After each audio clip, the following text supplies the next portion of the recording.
Howdy, howdy, howdy, howdy from the Lake District in the UK. Bringing you another spectacular podcast. I've been waiting to get this one going for a while. We've got one of our admins of the group there. I didn't think was going to be here. I'm going to yet to find out where he's been. Sorry about the light. I'm doing it from home today, and for some reason, the light doesn't want to be with me, but it's inside of me, and I'm hoping to spread it out via my voice. He's here now, and he's taking his glasses off. I can just see him down there. He's ready to roll, but I'll introduce him now. This is the main hitman, Chris. It's Chris Lloyd. How you doing, my man? All right. Where were you at then? Where have you been? Well, it's top secret, really. I was at the golf range. Have you? Yeah. It was quite funny. My brother texted me this morning and said he wanted to go up there and have a smash of some balls, and we're both just taking it up again after years not playing. So I love golf. Well, I used to play loads and stopped playing about, 8 years ago, I think. What was your handicap? I was playing sort of 9, 10. Whoa, you're a good golfer. Well, yeah, the thing was, I never played sober. I reckon if I played sober, I'd be off about 28. But you never ever played sober? No, I've still yet to play a round of golf sober. So, I've got that to come now, being dry.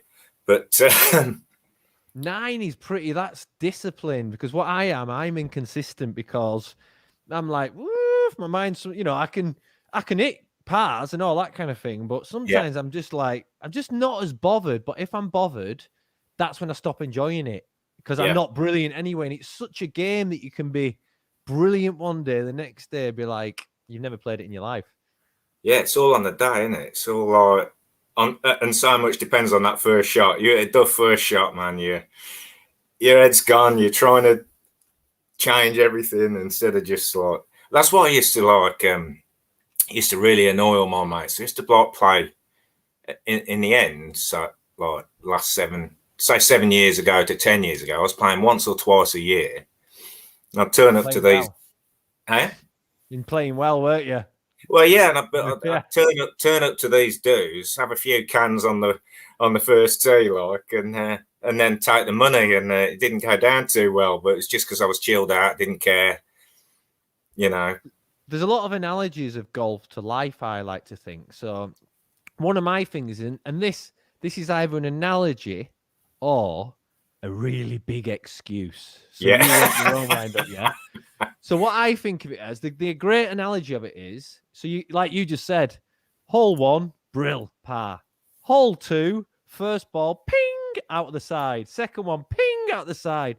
So you get through that hole in a 9 and you're either getting over it or it's completely doing you in for the rest of the round. Yeah. So this is the question.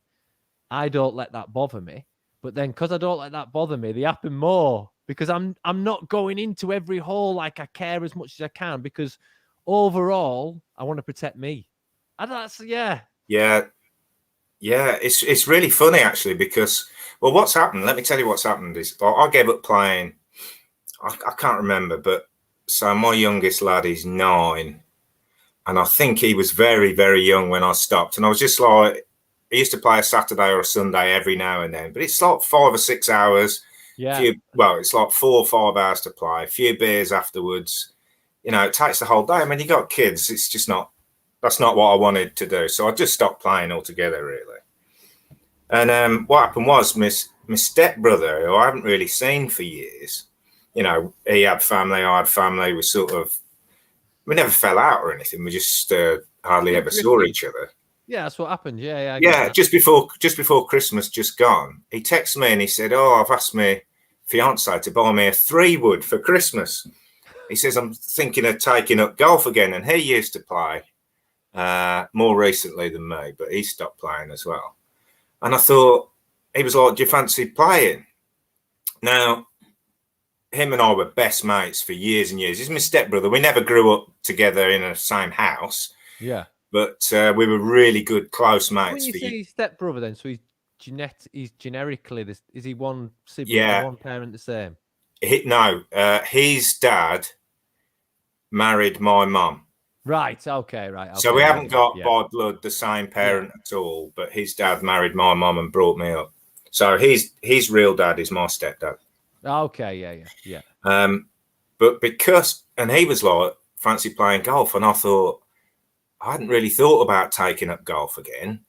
But if it meant I could spend time with him again, and we were so close, I really did want to do that. I was like, yeah, maybe. And plus, now I work for myself, I can play in the week. So when the kids are at school, and he's the same, he doesn't work for himself, but he has a job where he sometimes has days off in the week. Yeah. So we're just gonna play. We're just gonna play in the week, but we haven't played yet. We've just booked up for next Tuesday to have our first round. But it's quite funny because we went to the driving range I'd say it was about 6 weeks ago for the first time. He'd been a few times, and I went, and we went to this place. It's near him, so it's about half an hour drive for me. And on this, it's a bit of a tatty old driving range. Do you ever go up the driving range, Christian? Yeah. Course. It's this tatty old driving range, real cheap, nasty one sort of thing. And at about 150 yards, there's an old Fiat Punto car. Oh, you have to hit the car. Yeah, there's a car, and it's absolutely wrecked. And I got there, and I thought, right, first shot for 7 or 8 years. I think it was my 8 iron. Got my 8 iron out, and I said to the stepbrother, his name's Wacky. I said, right then, Wacky, I'm going to take this Punto with my 8 iron here. Smacked it, landed right next to it. I was like, come on then. We're back. I hit about 5 good shots, and since then, I don't think I've hit a good one. They've been all over the place. So God knows what's going to happen when we go out on the course. But yeah, looking forward to it. So take me this, Chris, then. So we're back to 35. You're going to go and play golf. Give me your 35-year-old day when you were going to play golf. What it was like then, because we know what you've said what it's like now. What was it like then? Well, what, playing golf in the old days, you mean? No, I mean just in general, your life then, because when you were playing golf then, you wasn't going to be playing golf like you are next week. What's the difference? Well, you know, I got into golf and snooker. I was a big on sport when I was a kid. Big on sport, rugby, football, cricket, the sports where you actually had to use a bit of energy. And then perhaps we'll talk about this a bit more, but I became very dependent on alcohol. So alcoholic, without a doubt. And I changed my sports to anything where I could hold a drink while I was playing. So then I became very good at snooker, golf, and darts. Actually, I never got that good at darts, but I liked playing it. And yeah, so I used to play a lot of golf. Alcoholic days, what did they consider like? Because every alcoholic has a different, like I've experienced people, and everyone's got a different tipple. And what was yours? What were you doing? Well, 20 years ago, so I'm 50 now. So 20 years ago to 30 years ago, I was drinking on weekdays, probably 6 or 8 pints of beer and half to a full bottle of whiskey practically every day. Were you? Yeah. Well, that's right. Yeah. And at the weekends, so Friday night, Saturday, and all day Sunday, it would be like 15 to 20 pints of beer and probably half a bottle of whiskey then as well. Wow. And were you having the whiskey when you got back? Yeah, and sometimes to start as well before I got to the, I slept with a bottle of whiskey by my bed, so it was there, and if I was getting ready to go out, it was there, so I'd already start drinking it before I went out. Wow. And it was all Dutch courage, I didn't really realize it at the time, but as a kid, I was very quiet and insular. I preferred to be on my own, and I struggled to socialize with people. And sort of, I started drinking very young, but it was sort of that realization. Once you drink, like, what it's like, Christian, you think you can do anything, don't you? And it was like, I straight away realized once I'd had a few beers, I could talk to people whereas usually I'd have been shy. and especially girls, like, you know, when I was an early teen, well, not early teenager, 14, 15, the prospect of talking to a girl frightened the life out of me. It really did. But I realised that once I'd had a couple of 3 beers, 5 or 6 beers, I could do it. So it's like I'd have those before I even went out. Oh, right. You know, and then it sort of spread into everything as well, and I just became so dependent on it for being in any situation where there was going to be other people. And even that, I would say that was even till quite recently, like the last few years. How long have you not drank for? I knew you were going to ask me this. 423 days. Wow. Yeah. I like it. Okay. Yeah. And I also, interestingly enough, know that I'll never drink again. And we'll go into that in a bit as well. But okay. But Yeah. I I've watched a few people die of alcoholism. I've got like and my guy's tipple was, I ended up having a guy who he ended up becoming an alcoholic, but he was my mate, but I didn't see him that much. I'd heard about him. And then one day I'm right next to where my work was, and I see him. Pencil, he was called. He had this massive beard. As soon as I said pencil, then I looked up and it was 11:11. And this is quite I've gone big on the numbers 11:11, yeah. Yeah. And that was ironic. I said pencil, looked. I never look at the time, and I just saw 11:11. It makes me feel a bit sad because so he had this big bushy beard, and I went, pencil, how's it going? And he went, it was 10 o'clock in the morning. I went, what are you on with? He went, got the boobs. What for? He goes, get a bottle of wine, bottle of vodka. Right. So conversations end. I see him 7 days later, and I went, what are you doing now, pencil? He went, I'm 3 days dry. I went, no way. I've got a job for you. And he came to work for me for like 8 weeks. Yeah. And then eventually went back. He told me about his drink. Like, were you the same? Were you, because he was a bit of an asshole on drink, but not to me. Yeah. Were you same? Yeah. Well, I used to get into a lot of fights in pubs. And I've always had this thing where I hate bullying. And if I see somebody's in trouble in a pub because they're getting bullied, I used to not be able to help myself steam in. Yeah. And help them. And, you know, when you're not drunk, you handle that a bit differently to when you are drunk. Like you might try and talk the situation down a bit more. Yeah. Whereas when I was drunk, it just used to weigh in and, you know, what actually happened was, I was talking to my wife about this the other day. We reckon it was about 18 years ago. I got into a fight on like a Tuesday night in the local pub. Tuesday night, that's when you were you're fighting Tuesday night. Yeah, that's right. Yeah. and it was nothing to do with me. I climbed up, I like jumped over tables to get involved in something.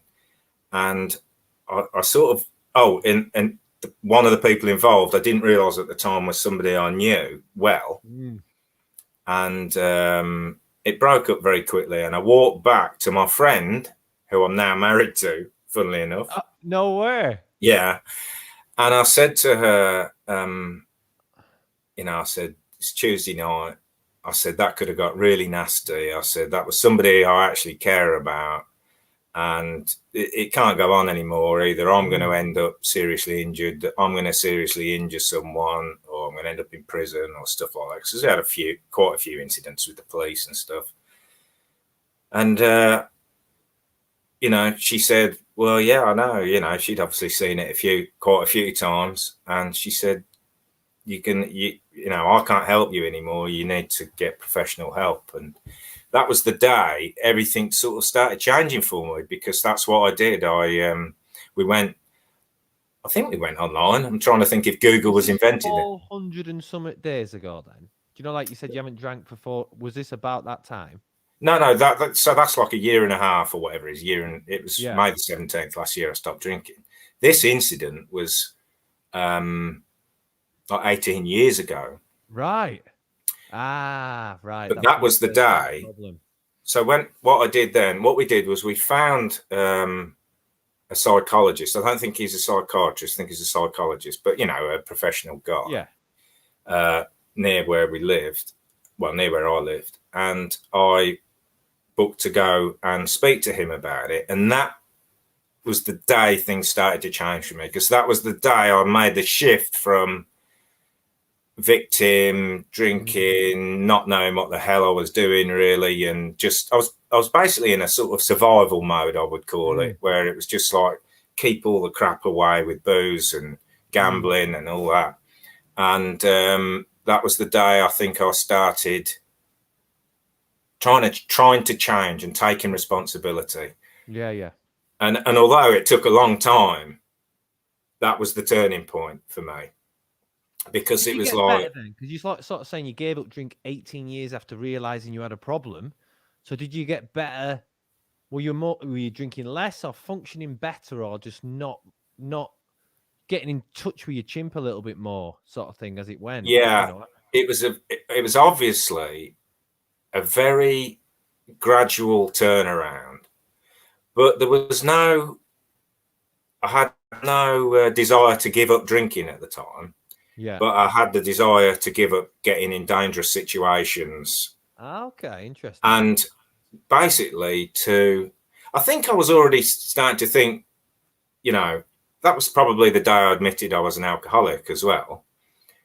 But I definitely wasn't like, right, I've got to give up drink now. And one of the realizations I had, and, I've had a few clients that I say this to now, but if it wasn't for alcohol, God knows what would have happened to me. I actually think alcohol saved my life in a way, because if I hadn't had that to help me get through the crap that was going through my head, I don't know what I'd have done, And I speak to some people, like clients, mentees I've had over the years, who are really struggling. And like, let's just say with food, or say they're overweight, and they're like, I need to give up. I've got to stop eating so much. And I'm like, hang on a minute. Let's just have a look at why you're eating so much before we say you've got to stop doing it. Because if there's issues there and the food is the only thing that's giving you any comfort, when you've got, say, anxiety or depression or the backgrounds of that, then just cutting it off like that is going to put you even deeper in the mire. Yeah. And it's like, so let's just take some time, see what's going on, carry on with what you're doing, see what's going on, and then see if we can gradually change and, sort out the stuff that's going on in the background, which is the important stuff. And because that's what happened for me. It wasn't a case of just, I'll give up alcohol and everything will be fine. It was, there was a lot of conditioning you'd gone through that got you to that point, and it was the conditioning of your mind that had brought you there that you needed to change, and it was your decision-making process as it went. Yeah. I mean, I had this to do it. Like, I see them all the time in the pub where they think it's cool to drink 18 pints. Like, that's still hard.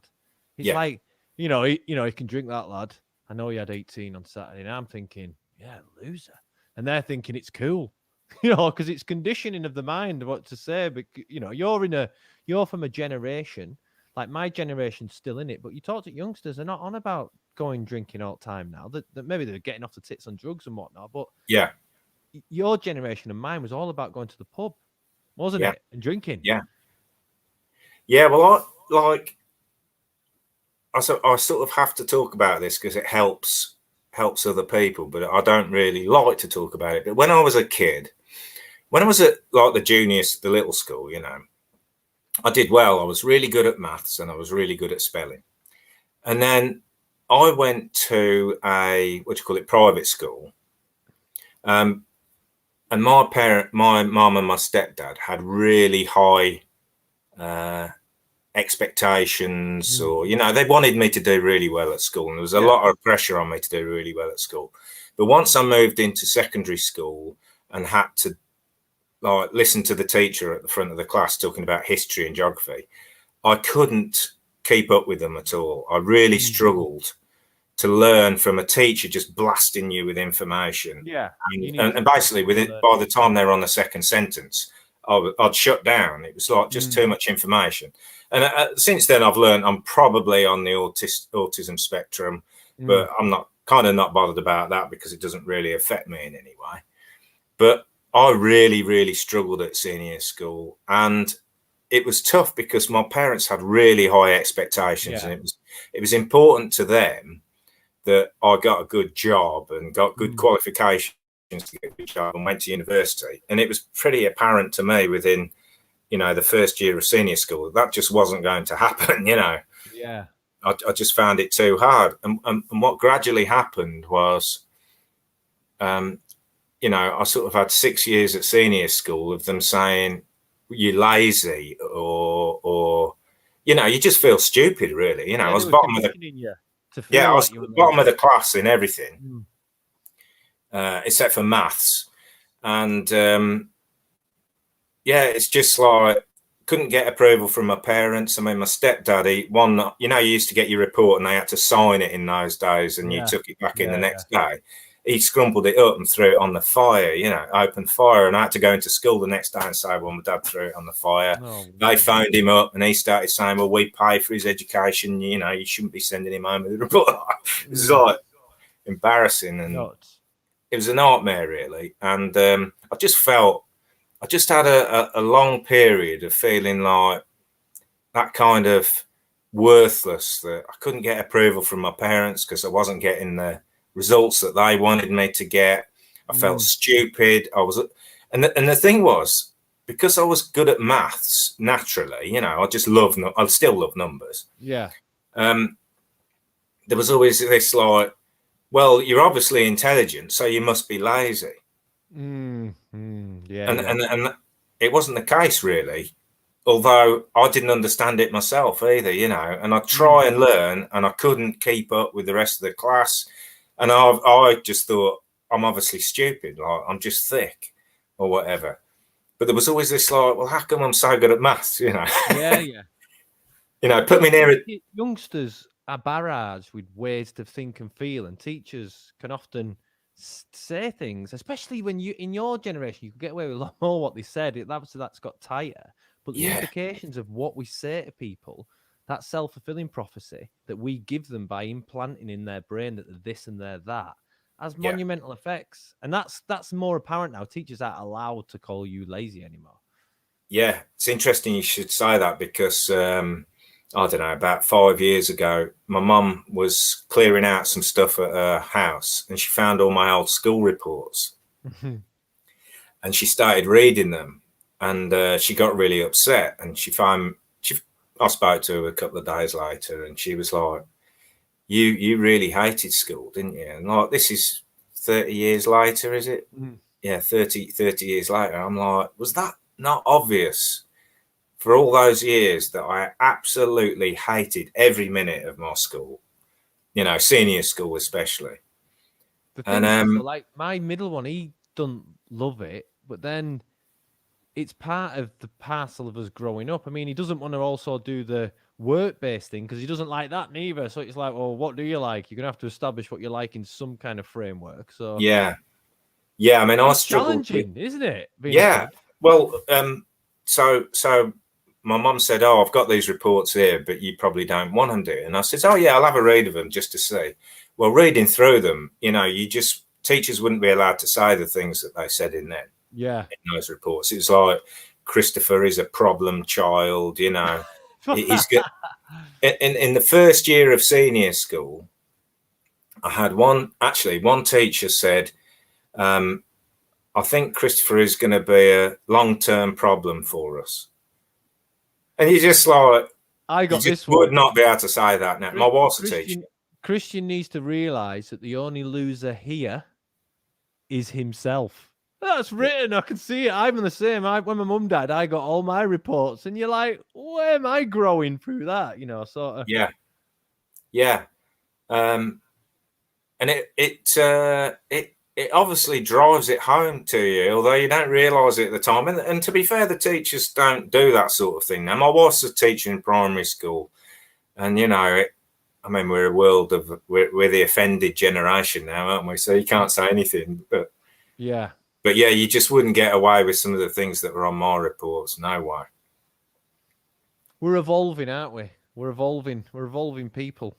Yeah. And I think that part of your evolution is where that drink took you. The school part was probably, You know, you're a bit misplaced, like some of us are misplaced, and then we fall into easily the other. What misplaced people do, and what the law of attraction says, is we attract what we're putting out. So when we were misplaced and messing around, guess who we found? Yeah. All the rest of them. And Yeah. then you become like you're in a cycle. Whereas Yeah. the other kids, you know, like good kid, well, I say good kids. Bad kids aren't doing it, but when we're getting it wrong, we just make more and more wrong decisions. Yeah. Yeah. And you sort of go into this survival mode and you're batting everything away rather than saying, you know, there's no bring it on. Yeah. It's all hold it at bay sort of thing. And I posed a question before on one of the groups about when something bad happens, how do you feel? Do you get paralysis or do you deal with it? And I think when you're a kid, you don't realize you're getting paralysis and you don't know how to deal with things. Like you started going to your paralysis was going to the pub. It's all right. I'll make it all right. I'll go to the pub. And then for the next 3 hours, you did forget about it. And then when you went to bed, you were tired. It was the getting up in the morning was the problem. Yeah, well, to be honest, I don't even think I ever sobered up in the morning, to be honest, Christian, you know. But going back to something you said earlier, something that happened for me with drink was that, one, I found that I could talk to people. So because I was basically socially inept. Yeah. You know, I don't really know where that came from, whether it's something to do with the autism or what, I don't know. But I was basically socially inept. But when I drank, I had that Dutch courage to speak to people. Yeah. But the other thing was, you know, you said our culture was sort of like, oh, if you can drink 15 pints, you're the man sort of thing. Well, I could drink 15 pints. So it was like, it was a time where people would go, oh, yeah, he can drink 15 pints. I mean, we went on holiday. Yeah, 3 lads. We went on holiday, 3 lads. I'm trying to think how old we were, but like early 20s, very early 20s. And my ambition on that holiday was for me to drink the same as the 2 other lads added together. That was just my mission for the holiday. I mean, how stupid is that? Like, looking back now, it's mad when you say it. Yeah, but at the time, it was like the crack of the whole holiday was they were like, "Oh, we're getting another beer." I was like, "Damn, I better get 2. Here we go then." Oh, it's madness saying it. Like I'm at the stage now where I like drink, but I don't ever want to be drunk ever. I don't like being drunk, so I have a few, and now because I've learned to always do that. Like when the football was on, I have a few, leave them to it, and I go because I get what I want from it. And if you abuse anything, and that's anything, exercise, food, drink, extreme sports, it loses its appeal, and you lose what you're getting out of it. Do you know what I mean? That's I've misused other stuff, which I can't do anymore. So I've been there and other stuff, but booze hasn't been one of them, blessingly, you know. Yeah, because it's easy, isn't it? Booze is really easy. Same as food, really. Well, food's even harder to get off because, you know, it's just there all the time, isn't it? Total. And smoking. Smoking's another one. Yeah, well, I used to smoke. Like, I gave up smoking 15 years ago. But, you know, the first time I got caught smoking, I think I was 12. Yeah. First time my parents caught me smoking. And again, that was due to... I found a crowd of kids older than me that smoked, and if I went and smoked with them, they sort of accepted me into the group, and I didn't really have to converse much. We just sat there and smoked, you know. And again, it was just trying to be part of a social group, really. But yeah, I stopped smoking about 15 years ago after 30 years of smoking, I guess, maybe more than that. And that was another thing that was part of the turnaround, I think, was just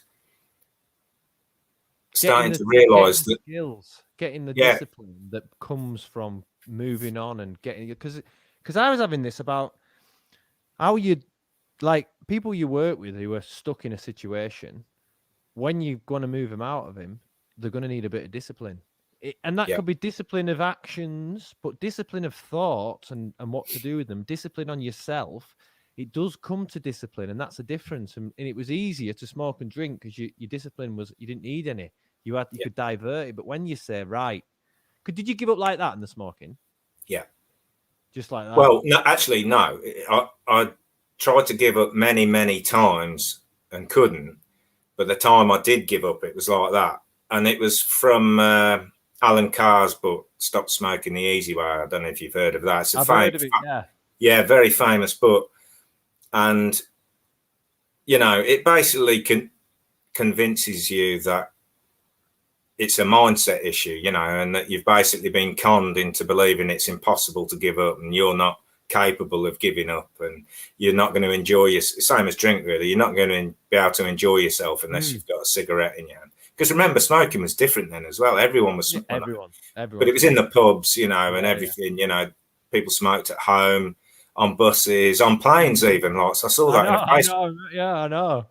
Was it in our group, was it? Somebody said, oh, you know, is it true that you used to be able to smoke on planes? Yeah. And somebody said, yeah, on the back 3 rows. And I was like, no, you could smoke wherever you wanted. And if you were sitting, ashtrays in them originally, remember, they're obviously gone now. Oh, I think they might even still be in there. Some of them have them in, I believe, yeah. And if you were sitting next to somebody who didn't smoke, they wouldn't say, oh, do you mind not smoking? It was just accepted that you were within your rights to smoke and blow it all over them and all that. And look how that's changed, which is brilliant. Isn't that interesting? Bring that up of a shift of accepting and non-accepting behavior. And that comes from yourself. If you want to evolve and you want to start, you look, right, this is someone comes to you and you say, right, I've got a problem. I want to deal with it. You said the guy there with his food. But the food's only like the highlight of the problem. The problem, like you said, is somewhere else. Yeah. And like food is often a discipline thing and getting used to being disciplined and following a new plan. Do you know what I mean? Like your drinking plan was just drink as much as you can or I ended it. And that's the problem. Because you became an alcoholic, you lost your choice, didn't you, really there? It's like a full-on smoker loses that choice to have the odd one. Oh, yeah. You lose that choice. Yeah. Oh, yeah.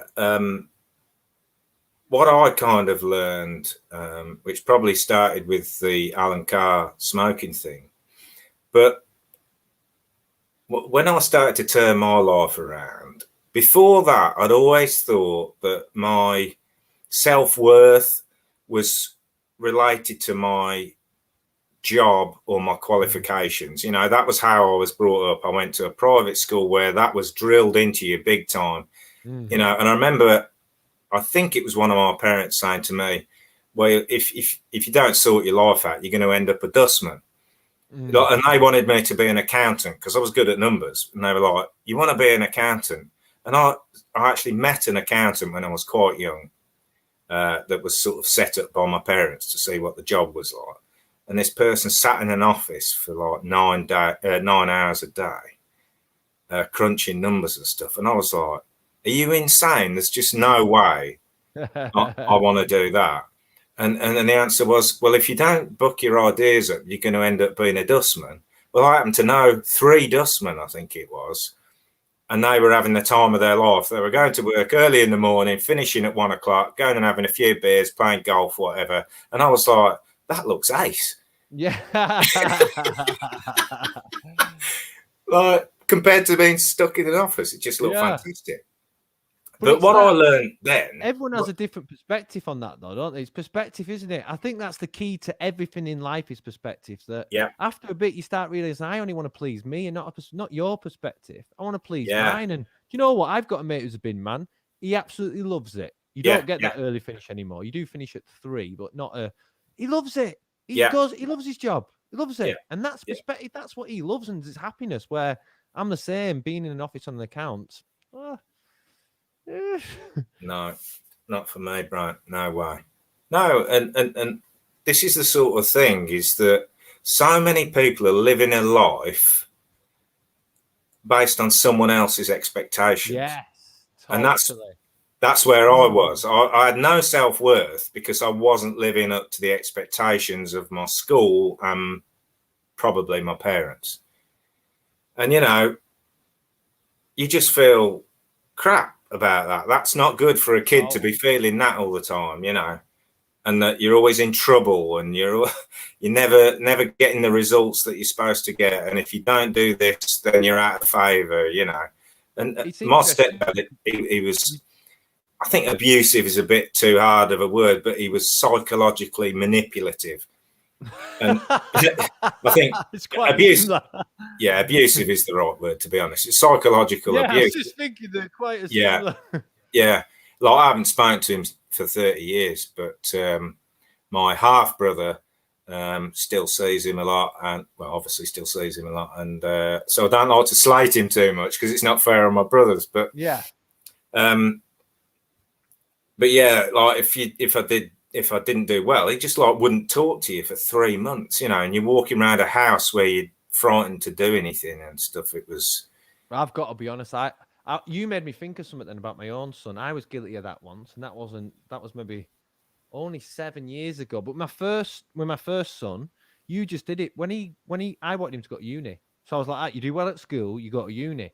Yeah. So he started at A levels somewhere, and then after 6 weeks he said, Dad, I just don't want to do it. And I'm like, what do you mean you don't want to do it? And he went, I just don't want to do it. I'm going to college to do my A levels.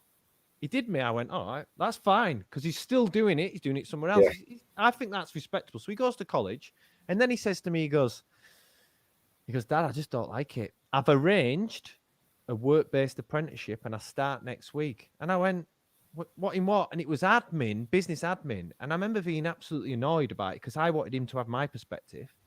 Best fit. Honestly, I've done a podcast with my son recently, and he's doing amazingly well.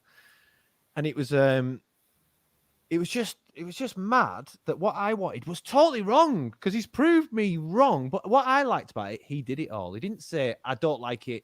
He did something about it.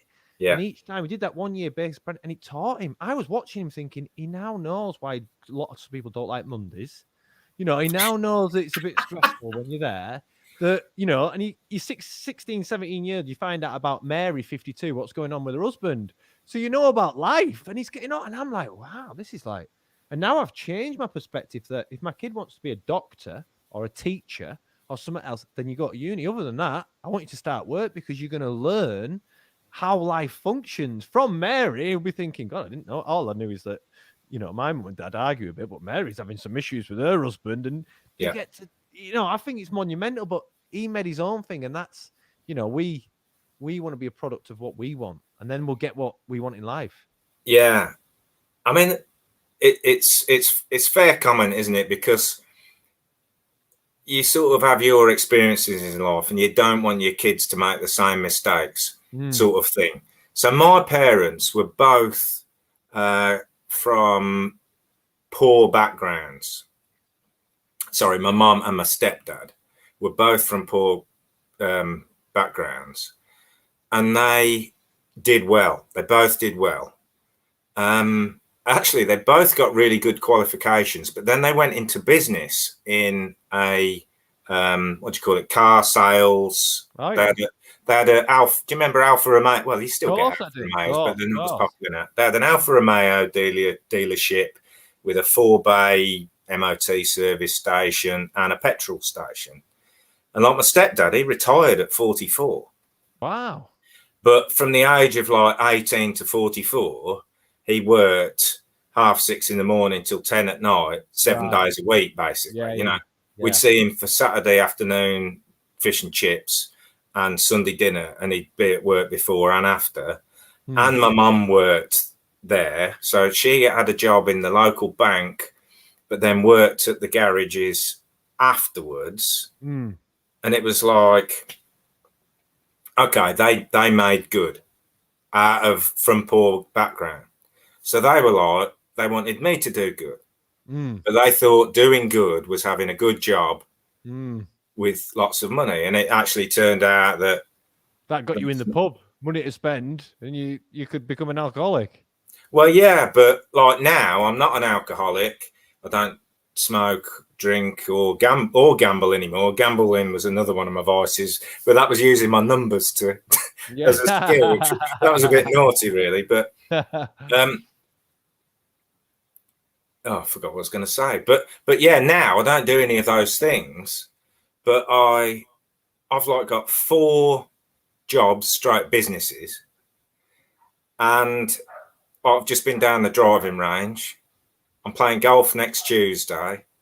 I'm available to take my kids to school, pick them up from school. I'm here all day Saturday and Sunday, come what may. I might do the odd like podcast Zoom call or something like this, but it'll be like an hour. And they're both the sort of age where they don't want to spend as much time Yeah. with me now. They're on their Yeah. devices or Of whatever. course. So for me, you know, my values were I'm going to be available for my kids as much time as I possibly can. I'm going to make enough money for us to have a decent level of living. Not, you know, it's not important to me to have a top of the range BMW and a massive house. It's important for me to be able to provide for them, but to be there for them. That's my value, and that has come as a reaction to my parents being never Not there. being there because Yeah, you're always at work. Yeah. I was the same. Yeah, so always at work, and then next minute, where's your parenting coming from? yeah. And Mate. to be fair, my parents did well and made a lot of money because they had no money when they were kids. So they Yeah. sort of did the opposite, and they thought that was their solution to their bad childhood, maybe, you know. And it's all like perspectives, isn't it? It's all like like going back to what you say about yours. It's what you think's right for someone else, and like even your own. Well, Turns do you out know what your you own get kid. when you've got a few kids? You get better at the other. Like, funny enough, my first kid, I actually think Dylan needed it a bit harder because he's mad. Like, he was going to be an elite sportsman. He was on the way to be an England cricketer. He was Oh playing right, for Dubai. Sorry, playing in Dubai for Durham. He was going to Lancashire training, playing, and then he got injured. But now he's turned business into his new sport, and yeah. he's so disciplined. But also, I think he's actually said, because I was hard with him because I didn't want him to be like me because I made every mistake possible. So I tried to, and you know what? I would never parent any of my kids like that. I used to shout a lot. I was a shouter. And I've quickly realized as I've evolved in my own character by working on myself constant, like I have done ever since, is that like shouting doesn't get you anywhere other than train people to shout. So I don't want my grandkids shouted at. Do you know what I mean? If I turn up and Dylan's one day shouting at my grandkid, I don't want him shouting at my grandkid. So it's that conditioning. So when we go, we can be conditioned at any point to be something else. So someone comes and said, I eat too much. We can look at that conditioning. We can look at what the problem before it. You can do it, but you have to do something about it and say today, like when you said, I'm not going to drink anymore. I can't drink anymore. So you have to make that thing, make that step, don't you? Yeah. I think with those things, what happened for me was like realizing that those addictions were reactions to life situations, emotions, and stuff like that. And that when I started to realize that it didn't have to be that way and that life could be good without those things, it gradually became, after a bit of practice, well, actually, I don't need those things at all. Yeah. And that didn't mean I could stop that day, but with just a little bit more data and facts. And how did you stop the drink? How did that happen? How did you go? So the day that you stopped, 400 and how many? 400 423 so days. 423 days ago. So 424 days ago, what did you do that day? Well, about, say, 100 days before that, I was like the last 2 years, especially, last 5 years, but last 2 years especially, I've been in such a good place personally. Like I feel like I've solved life, you know, and in a way, I almost feel like I've been through enough shit to deserve to have solved it. But without that, then maybe I wouldn't. And like I'm so happy and content. You took control of your happiness. Yeah. I've just life couldn't be better. And the last 2 years has kind of been like that. And about 2 years ago, say, I was like, I don't need to drink anymore. I just don't need to. And it was coming up to sort of Christmas time, and I was like, well, I'm not going to give up now, but I think I will on New Year's Day.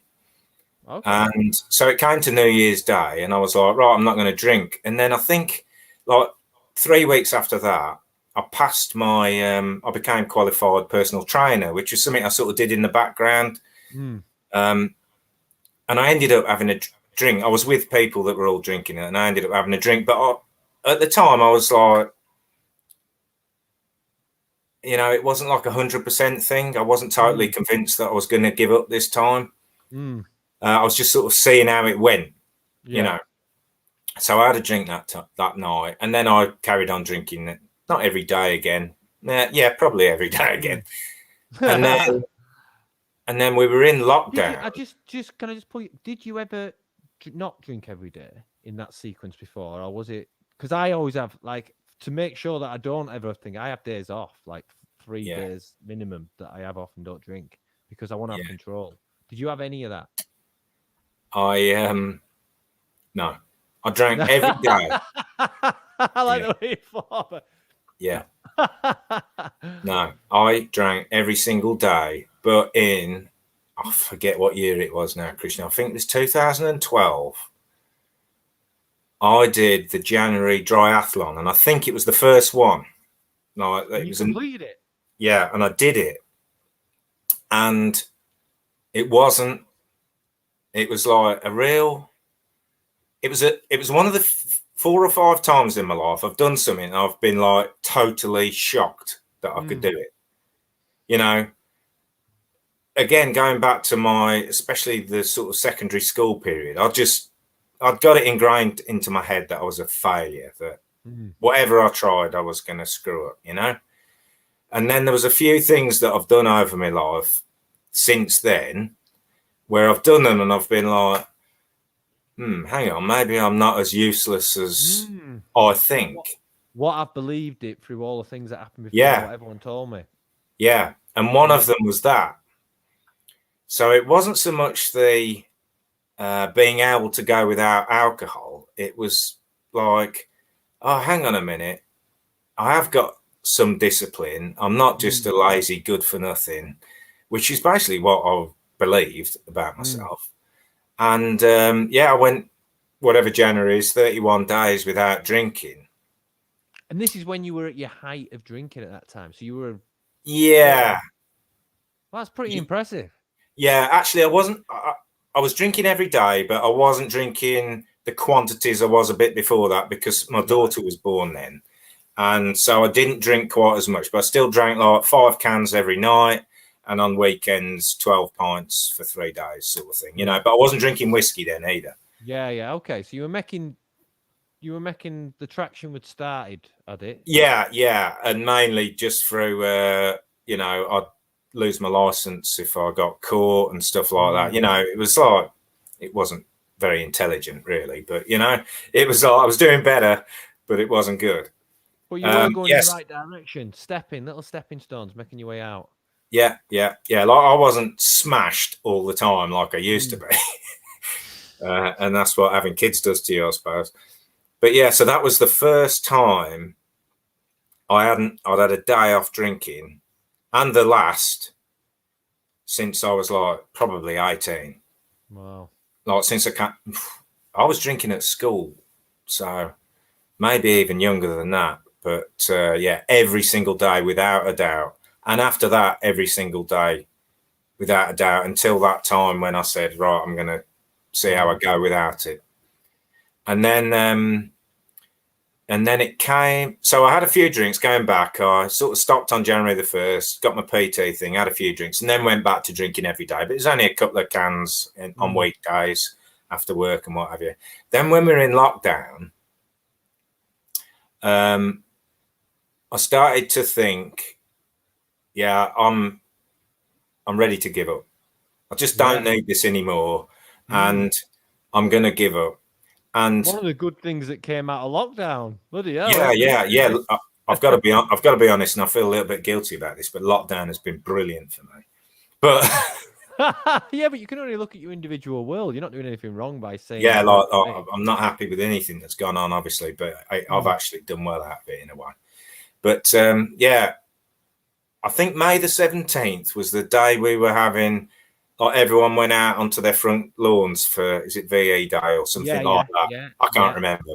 And I was like, oh, I'm going to have a few beers that day, and that's it. I'm going to pack up. So it was the 17th of May, and I just knew that was going to be the last day I ever drank. And you know how? Why do you know? I'm just so convinced that it's no good for me. It's not difficult for me. I don't have a single minute where I think I could do with a drink. I've been to the pub loads of times when the footy's on, which was always the best banter, having a few beers, footy's on. I've been to barbecues at people's houses. Everyone's drinking except for me, and it's no problem at all. I just know that it's done. It's a done deal for me. Same as when I gave up smoking. I knew I would never smoke again.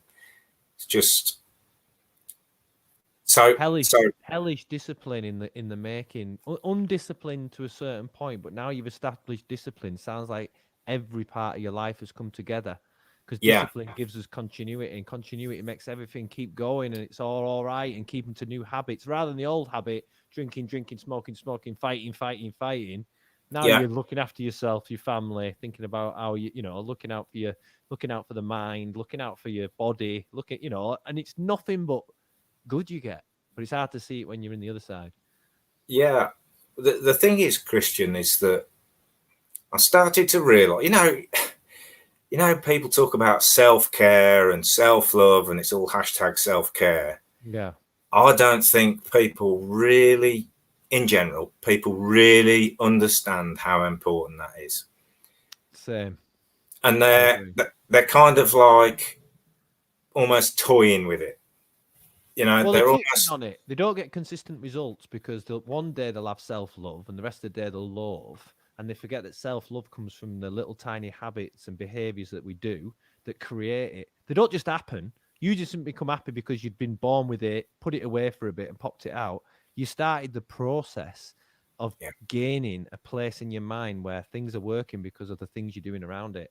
I think people don't. That's what when I work with someone, I go, "What's going on with you?" And we find it out, and it's not what's going on with them. It's often the behaviors that are leading to that, we're not taking into account lots of different things. It's sometimes quite easy.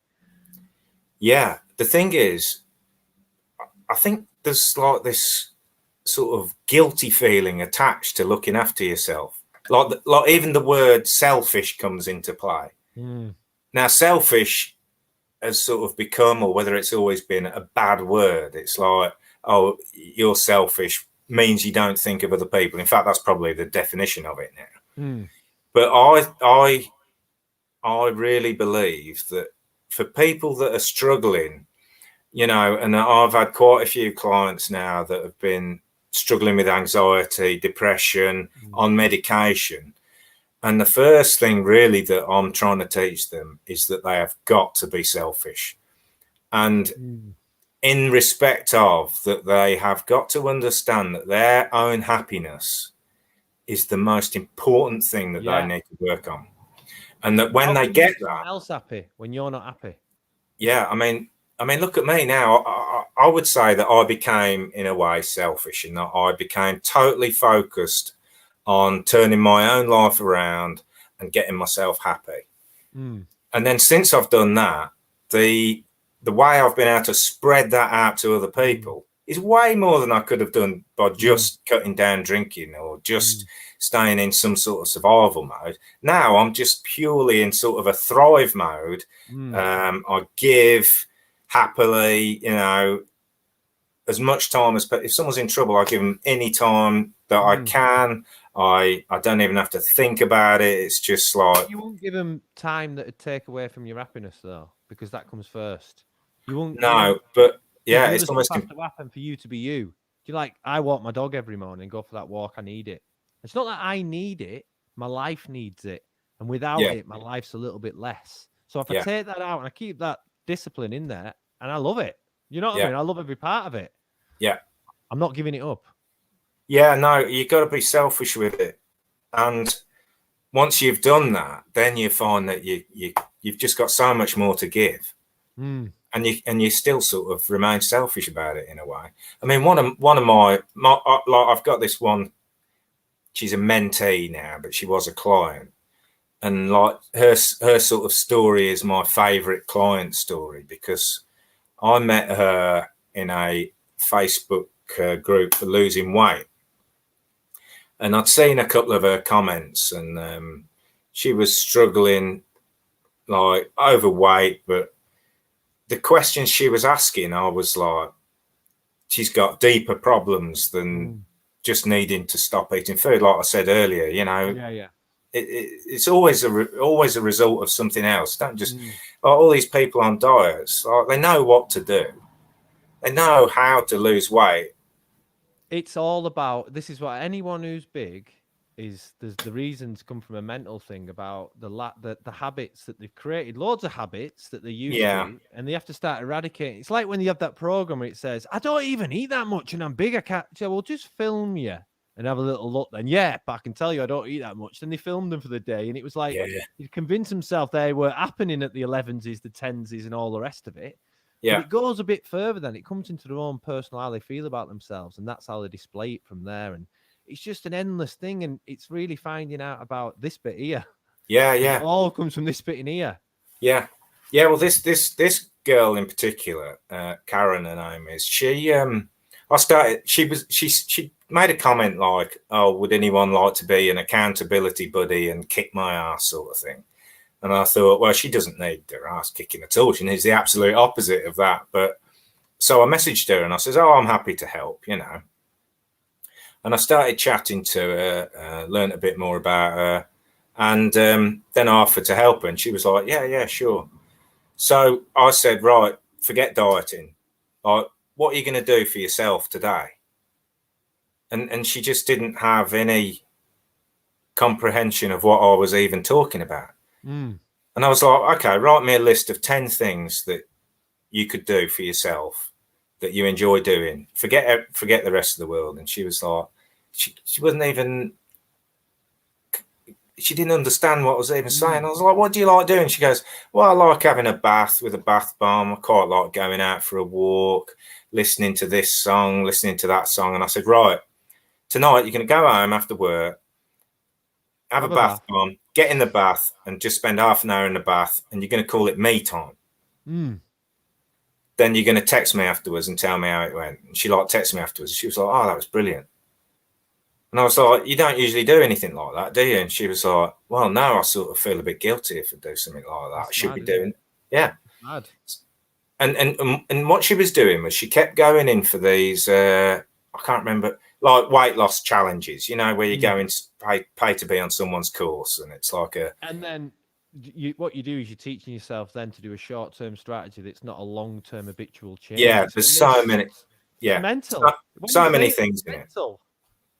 So many things in it. So she was doing these things, and I said, look, I said, how have they gone? Like, she'd done like 3 or 4 90-day challenges. She said, well, I've never finished them.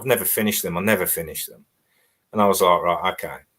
I said, right, your challenge, you're going to do a 30-day challenge for me now. You're going to have a bath with a bath bomb every day for 30 days, for 30 minutes a day. And she was like, oh, I'm not even sure I could do that. And I was like, why can't you do that? It's for you. It's not even hard. Do it. She almost did it. She didn't finish. Then she was like, right, can I do it with weight loss now? And I said, well, what's happened with all your other weight loss challenges? She says, I haven't finished them. Unrealistic they are. Yeah. So I said, right, what you're going to do now is you're going to do a 90-day challenge where she liked calorie counting. I said, you're going to do a 90-day challenge where all you do is tell me what you've eaten every day, but you're not trying to lose weight. All you're going to do is be consistent. You're going to learn to be consistent and report. She wouldn't want to tell you what she'd really eaten if she ate too much. So then we're not trying to live in that cell. Yeah. Her target was to report for 90 days, not to lose weight. So what I was trying to teach her was consistency and discipline, which are probably my 2 favorite things to teach people who are who was moving towards thrive mode. In survival mode, you need to be having a bath, or going for a walk. But when you're starting to tend towards thrive mode, then you can look at consistency and discipline. Well, we got her off she'd been on anxiety medication for 5 years. We got her off them. Totally changed her life. She goes walking every day for I think she does 10,000 step walk every day. Has she lost weight then? I think she has now, like 4 stone or something. Wow, that's what you mean. You think she had 4 stones? Massive. That's but I never ask her about her weight. Not interested. That's a byproduct of excessive happiness. Yeah, it's like for me. It took 15 years, and then I gave up drinking. But if I'd have had to talk about giving up drinking every day for them 15 years, I'd have probably never done it. I'd have gone backwards. I'm kind of not interested in a way. I speak to her now once every couple of weeks still, you know, just as friends now, really, ex-client, as friends. How you doing? She's like, fantastic, you know, fantastic. Amazing. And that's all I want to hear, really. You know, I had a few people get off medication, and I guess they're my favourite stories, you know. It's great when you get somebody to advance their business or to lose weight or repair a relationship or something like that. But I really love it when I get somebody off medication. I don't know why.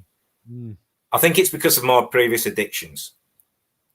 And like, I sort of think of anxiety medication for them is what alcohol was for me. And I think when you get off something like that, that's when you really have made the big changes.